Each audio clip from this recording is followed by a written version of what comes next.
శ్రీ విష్ణు రూపాయ నమశివాయ. సామాన్యంగా మనకి 27 జన్మ నక్షత్రాలు ఉంటాయి కదా. ఒక్కొక్క నక్షత్రంలో 4 పాదాలు ఉంటాయి అంతేనా. అశ్విని మొదటి పాదం, రెండో పాదం అలాగా. ఆ 27 ఇంటూ 4 ఎంత చెప్పండి? 108. ఏమిటా 108? మీరు ఏ దేవత అష్టోత్తరమైనా తీసి చూడండి, అందులో 108 నామాలు ఉంటాయి ఖచ్చితంగా.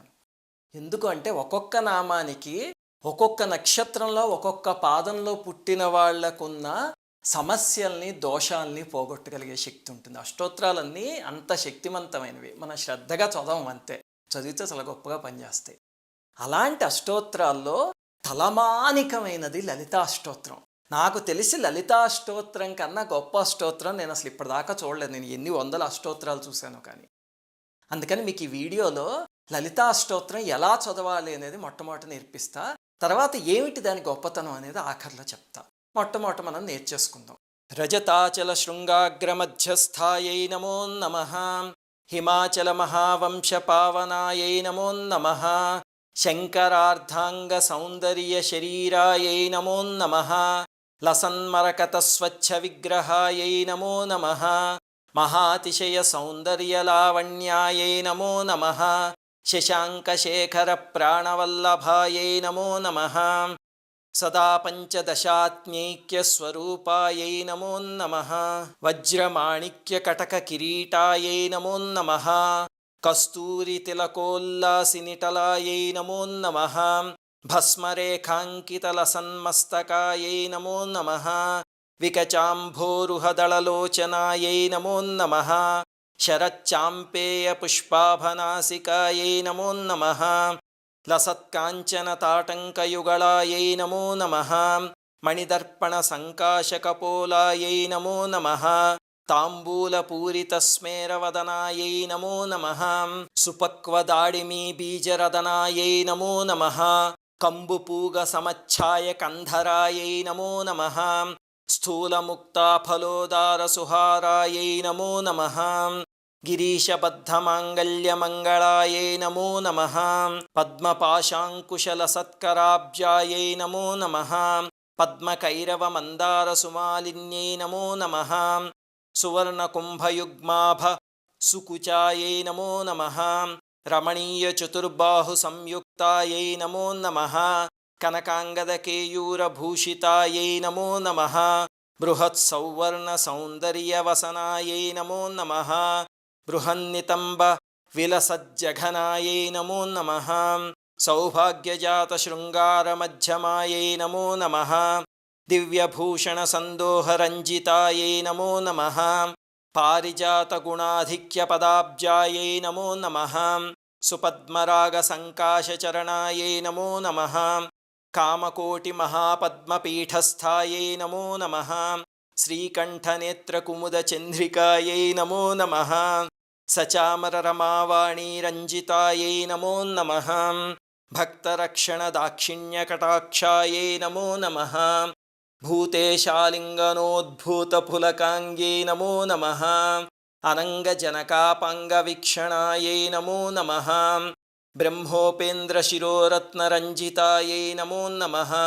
శశీముఖ్యామరవధూసేవితాయై నమో నమః. లీలాకల్పితబ్రహ్మాండమండలాయై నమో నమః. అమృతాదిమహాశక్తిసంవృతాయై నమో నమః.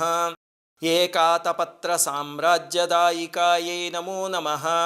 సనకాదిసమారాధ్యపాదుకాయై నమో నమః. దేవర్షిభిస్తూయమానవైభవాయై నమో నమః. కలశోద్భవదుర్వాసపూజితాయై నమో నమః. మత్తేభవక్త్రషడ్వక్త్రవత్సలాయై నమో నమః. చక్రరాజమహాయంత్రమధ్యవర్త్యై నమో నమః. చిదగ్నికుండసంభూతసుదేహాయై నమో నమః. శశాంకఖండసంయుక్తమకుటాయై నమో నమః. మత్తహంసవధూమందగమనాయై నమో నమః. వందారుజనసందోహవందితాయై నమో నమః. అంతర్ముఖజనానందఫలదాయై నమో నమః. పతివ్రతాంగనాభీష్టఫలదాయై నమో నమః. అవ్యాజకరుణాపూరపూరితాయై నమో నమః. నితాంతసచ్చిదానందసంయుక్తాయై నమో నమః. సహస్రసూర్యసంయుక్తప్రకాశాయై నమో నమః. రత్నచింతామణిగృహమధ్యస్థాయై నమో నమః. హానివృద్ధిగుణాధిక్యరహితాయై నమో నమః. మహాపద్మాటవీ మధ్యనివాసాయై నమో నమః. జాగ్రత్స్వప్నసుషుప్తీనాం సాక్షిభూత్యై నమో నమః. మహాపాపౌఘపాపానాం వినాశిన్యై నమో నమః. దుష్టభీతిమహాభీతిభంజనాయై నమో నమః.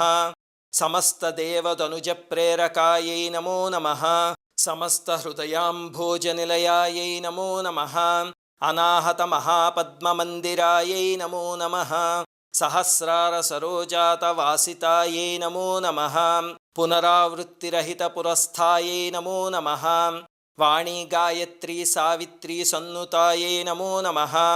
రమాభూమిసుతారాధ్యపదాబ్జాయై నమో నమః. లోపాముద్రార్చితశ్రీమచ్చరణాయై నమో నమః.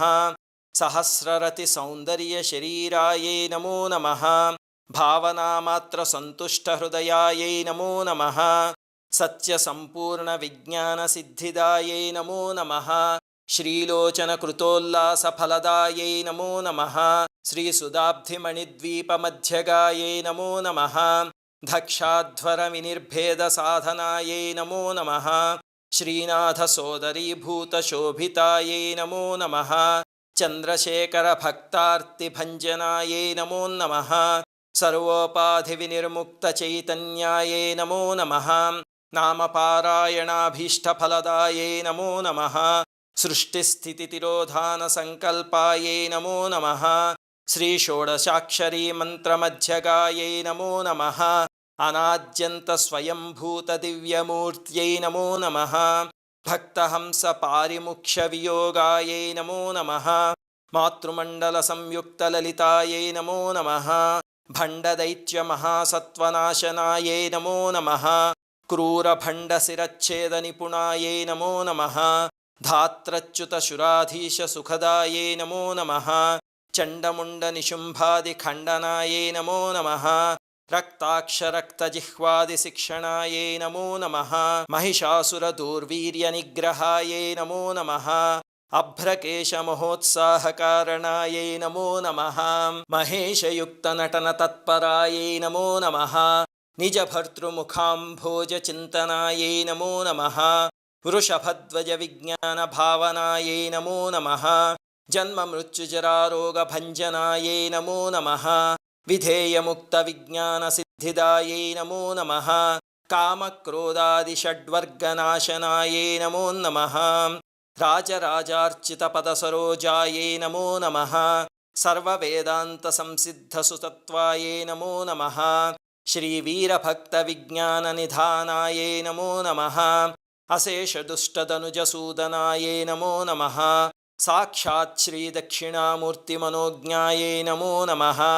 హయమేధాగ్రసంపూజ్యమహిమాయై నమో నమః. దక్షప్రజాపతిసుతవేషాఢ్యాయై నమో నమః. సుమబాణేక్షుకోదండమండితాయై నమో నమః. నిత్యయౌవనమాంగల్యమంగళాయై నమో నమః. మహాదేవసమాయుక్తశరీరాయై నమో నమః. మహాదేవరతౌత్సుక్యమహాదేవ్యై నమో నమః. ఇది లలితాష్టోత్రం. నాకు లలితాష్టోత్రం పూర్తవగానే మా అమ్మగారు గుర్తొచ్చేస్తారు. ఆవిడ రోజు కూర్చుని చదివేవారు. చదివితే ఎందుకమ్మా ఇవన్నీ చదువుతున్నావు అంటే, మిమ్మల్ని రక్షిస్తుంది లేరా అమ్మవారు, మిమ్మల్ని అమ్మవారికి అప్పు చెప్తున్నాను, కొన్నాళ్ళకి మేము ఉండొచ్చు ఉండకపోవచ్చు, ఆవిడ చూసుకుంటుందనేవారు. ఇప్పుడు మా అమ్మగారు ఎక్కడున్నారో మా నాన్నగారు ఎక్కడున్నారో కానీ వాళ్ళు చేసిన పూజలు వాళ్ళు చేసిన సేవ ఈనాడు మమ్మల్ని ఇలా రక్షిస్తున్నాయి. ఇంతకీ మీరు ఇంతకు ముందు ఇది ఎక్కడో అక్కడ వినే ఉంటారు కదా, ఎక్కడ గుర్తు తెచ్చుకోండి ఒకసారి. లవకుశ సినిమాలో ఆఖరణ సీతా అమ్మవారు వాల్మీకి మహర్షి ఆశ్రమంలో కూర్చుని శతదళ పద్మాలని అమ్మవారికి అర్చిస్తూ చదువుతారు చూసారా, అదే ఈ అష్టోత్తరం. నేను తీసుకువెళ్ళి ఆ సినిమాలో పెట్టారనమాట, అంత శక్తివంతమైంది కాబట్టి. ఇంతకీ ఏమిటండి ఇందులో ఉన్న శక్తి ప్రత్యేకత? ఇందాక మీరు ఏ అష్టోత్తరంలోనూ లేనిది ఇందులో ఉందన్నారు కదా అంటే, విచిత్రం ఏమిటంటే ఇందులో ఒక్కొక్క నామము ఒక్కొక్క షోడశి మంత్రం. అది అంటే అది అలా అవుతుందండి. మీరు సామాన్యంగా ఏ అష్టోత్తరమైనా తీసి చూడండి, అందులో కొన్ని నామాలు పెద్ద ఉంటాయి, కొన్ని నామాలు చిన్న ఉంటాయి, అంతేనా? ఎవరిదైనా వినాయకుడిది కానీ పరమేశ్వరుడిది కానీ విష్ణుమూర్తిది కానీ ఎవరివైనా తీసి చూడండి, కృష్ణువైనా అలా ఉంటాయి. కానీ ఒక్క లలితా అష్టోత్తరంలో మాత్రం విచిత్రం ఏమిటంటే ప్రతి నామంలోనూ 12 అక్షరాలు ఉంటాయి. చివర మీరు నమో నమః అని చేర్చుకున్నారనుకోండి, మొత్తం కలిపి 16 అక్షరాలు అవుతాయి. అది ఒక షోడశి మంత్రానికి సమానం అన్నమాట. అలాగనే శ్రీ విద్యా రహస్యాలు ఎన్నైతే ఉన్నాయో అన్నీ తీసుకొచ్చి అష్టోత్తరంలో పెట్టేశారు.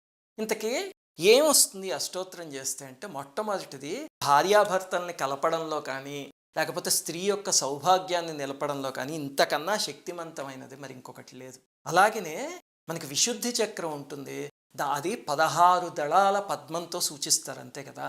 ఆ విశుద్ధి చక్రాన్ని యాక్టివేట్ చేయడానికి ఉపయోగపడుతుంది ఈ అష్టోత్తరం. ఆ విశుద్ధి చక్రం యాక్టివేట్ అయిందనుకోండి, జీవితంలో అవ్యాజమైన ఆనందం దొరుకుతుంది.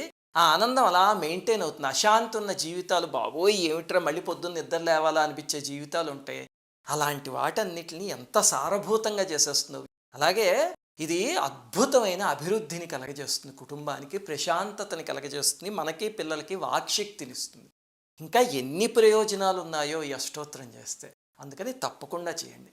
కొంతమంది ప్రారంభంలో ప్రతినామానికి ఓం ఐం హ్రీం శ్రీం అని పెడతారు, కానీ కొంతమంది ఏమో బీజాక్షరాలు చదవాలి అంటే భయపడిపోతారు, నియమాలు ఉన్నాయని. అందుకని అది పెట్టక్కర్లేకపోయినా రజతాచల శృంగాగ్ర అక్కడి నుంచి మొదలుపెట్టి చివరి నమో నమః అని పెట్టుకుంటే మీకు 16 అక్షరాలు వచ్చేస్తాయి.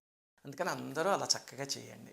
అలాగే చేయడానికి ఏ నియమాలు లేవు, ఎవరైనా చేయొచ్చు, ఏ కులం వాళ్ళైనా చేయొచ్చు, ఎప్పుడైనా చేయొచ్చు. శుచిగా శుభ్రంగా ఉండి స్నానం చేసి కూర్చుని చేయండి అంతే. ఇది అందరూ చేసి తప్పకుండా అమ్మవారి అనుగ్రహాన్ని పొందండి, మీ కుటుంబానికి అభివృద్ధిని కలగజేయండి, అలాగే అనంతమైన సౌభాగ్యాన్ని పొందండి స్త్రీమూర్తులైతే. శ్రీమాత్రే నమః. అందరికీ నమస్కారం. మన భారతీయ సనాతన ధర్మం గురించి, ఈ దేశంలోని మహనీయుల గురించి, ఆలయాల రహస్యాల గురించి ఎంతో పరిశోధన చేసి ఈ ఛానల్ని మీకు అందిస్తున్నాం. సబ్స్క్రైబ్ చేసి పక్కనే ఉన్న బెల్ ఐకాన్ని క్లిక్ చేయండి.